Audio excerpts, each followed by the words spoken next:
মনে করেন শিশুর কাছ থেকে কিছু নেবেন, পানি আছে ওর হাতে, আমি একটু নেই তোমার পানি, এরকম বলতে হবে ওরে।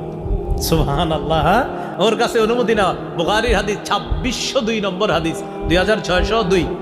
একদিন নবীজির কাছে ঘটনা চক্রে নবীজির কাছে পানি আসছে, উদাহরণটা পানিরই। সুবহানাল্লাহ। উতিয়া রাসূলুল্লাহ বিশারাব, নবীজির কাছে একটা পানীয় আসছে, পানীয়। ফাশারিবা, নবীজি পানীয়টা পান করলেন। হয়তো কোনো কিছুর জুস নবীর কাছে পাঠাইছে, পানীয় বলতে আপনার আঙ্গুরের জুস হতে পারে, ওই জামানায় যে পানীয় হতে পারে। নবীজি পান করলেন, পান করার পর নবীজির পাশে তখন একটা শিশু আছে আর কিছু বৃদ্ধ মানুষ আছে, মানে বয়স্ক সাহাবী আছে আবার শিশু আছে। এবার নবীজি ওই শিশুকে বললেন, তুমি যদি অনুমতি দাও, কি বলতেছে দেখেন, তুমি যদি অনুমতি দাও তাহলে তোমার বড়দেরকে আমি এই পানীয়টা দিতে পারি।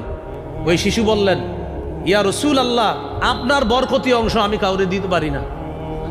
মা কুনতু লিউসিরা, বলতেছে মা কুনতু লিউসিরা আহাদান বিনসিবিকা মিনকা, হুজুর আপনার বরকতি, আপনি যেটা থেকে পান করছেন, এবার আপনি বলতেছেন আমি অনুমতি দিতাম, তার মানে এটা আমার।